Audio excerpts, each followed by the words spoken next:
एक समय की बात है। एक छोटे से गांव में एक छोटा सा परिवार रहता था। माँ, पिता और उनका 16 साल का बेटा रवि। रवि के पिता एक बहुत ही सीधे साधे और मेहनती इंसान थे। वे गांव के बाजार में एक छोटी सी दुकान चलाते थे। उनकी पूरी दुनिया बस 2 लोगों में सिमटी हुई थी, उनकी पत्नी और उनका बेटा। वह अपनी पत्नी से बहुत प्यार करते थे, इतना कि पूरे गांव के लोग उनका मजाक उड़ाते थे।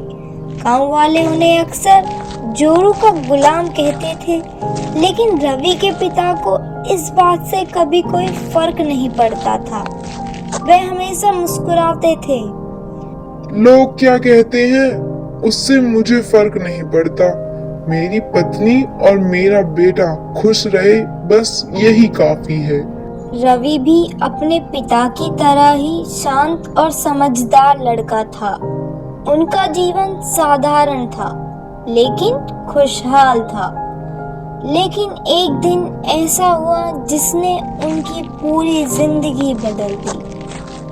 एक दिन शाम को रवि के पिता बाजार से घर लौटे। जैसे ही वे घर के अंदर गए, उन्होंने एक ऐसा दृश्य देखा जिससे उनका दिल तोड़ दिया। उनकी पत्नी शांति घर के अंदर एक दूसरे आदमी के साथ खड़ी थी। दोनों को एक साथ देखकर रवि के पिता समझ गए कि कुछ गलत हो रहा है। उनकी आंखों में आंसू आ गए। वे गुस्सा नहीं हुए, बल्कि टूट चुके थे। रवि को देख वह आदमी वहां से भाग गया। धीरे से उन्होंने कहा, शांति, तुम मेरे साथ ऐसा क्यों कर रही हो? उनकी आवाज कांप रही थी। मैंने तुम्हें कभी किसी चीज की कमी नहीं होने दी। लोगों के ताने भी सहे, लेकिन मुझे कभी फर्क नहीं पड़ा। बस ये मत करो। हमारे रवि के बारे में सोचो, हमारे परिवार के बारे में सोचो। और शांति कुछ नहीं बोल पाई, क्योंकि वह जानती थी वह गलत है। यह सब सुनकर शांति की आंखों में भी आंसू आ गए, लेकिन उसने कुछ नहीं कहा। उस दिन के बाद घर में अजीब सी खामोशी छा गई। वह एक दूसरे के साथ तो रहते, लेकिन उन्हें एक दूसरे पर विश्वास नहीं रहा।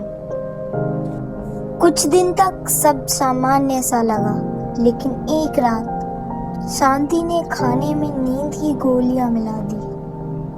रवि और उनके पिता गहरी नींद में सो गए और उसी रात शांति उस आदमी के साथ घर छोड़कर भाग गई। सुबह जब रवि और उनके पिता की आंख खुली तो घर में शांति कहीं नहीं थी। पहले उन्हें लगा वह कहीं बाहर गई होगी, लेकिन धीरे धीरे उन्हें सच्चाई समझ आ गई। दोनों बहुत रोए। कई दिन तक घर में सिर्फ सन्नाटा रहा, लेकिन जिंदगी रुकती नहीं। इसलिए उन्होंने सब कुछ भूलकर आगे बढ़ने की कोशिश की। लेकिन गांव के लोग इतने दयालु नहीं थे।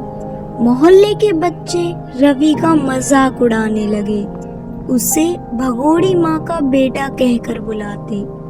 रवि चुपचाप सब सहता रहा। उसके पिता भी सब कुछ सहते रहे। लेकिन एक दिन बात हद से आगे बढ़ गई।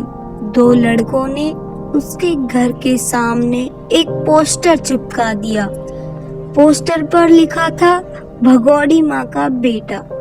जब रवि और उसके पिता ने यह देखा तो उनका गुस्सा फूट पड़ा। दोनों ने उन 2 लड़कों में ज्यादा ताकत होने के कारण उन्होंने रवि और उसके पिता को बुरी तरह पीटा और हंसते हुए वहां से चले गए। उस रात रवि और उसके पिता पूरी रात रोते रहे। उनके पास अब ना सम्मान बचा था, ना उम्मीद। आखिर में दोनों अपने अपने कमरे में चले गए और उस रात दोनों ने एक ही फैसला लिया।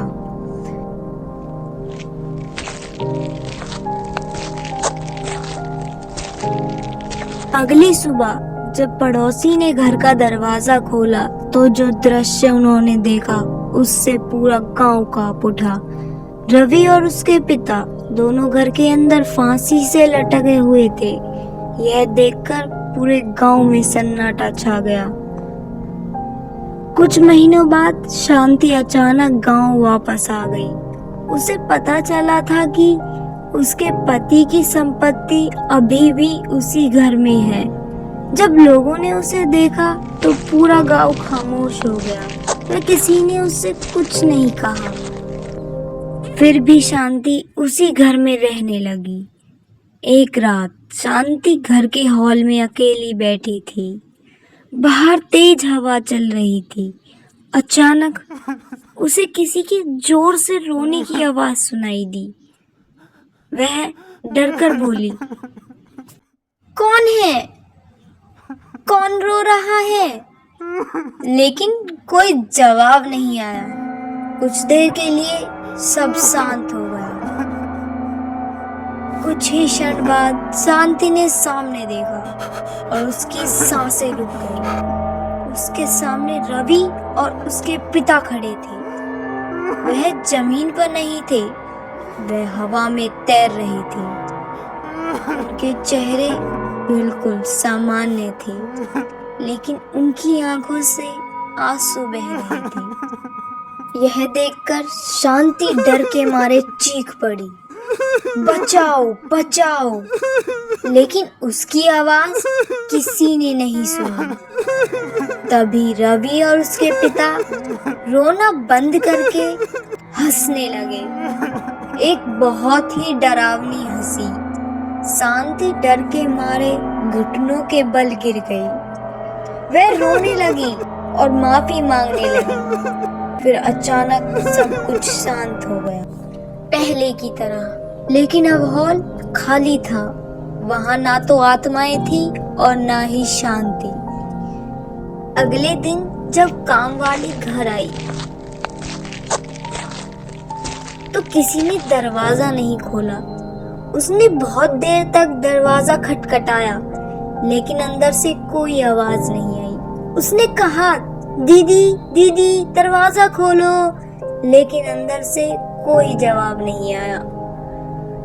पुलिस और गांव के लोग जब घर के अंदर गए तो उन्होंने देखा शांति की लाश फांसी से लटक रही थी।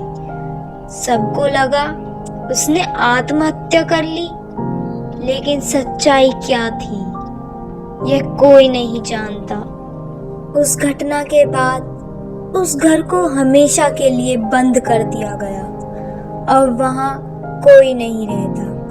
गांव वाले कहते हैं आज भी कभी कभी उस घर से एक बाप और एक बेटे की रोने की आवाज आती है, और जो भी रात में उस घर के पास जाता है उसे हवा में दो परछाई दिखाई देती है, एक पिता और उसका बेटा, जो आज भी अपने साथ हुए धोखे का बदला ले रहे हैं।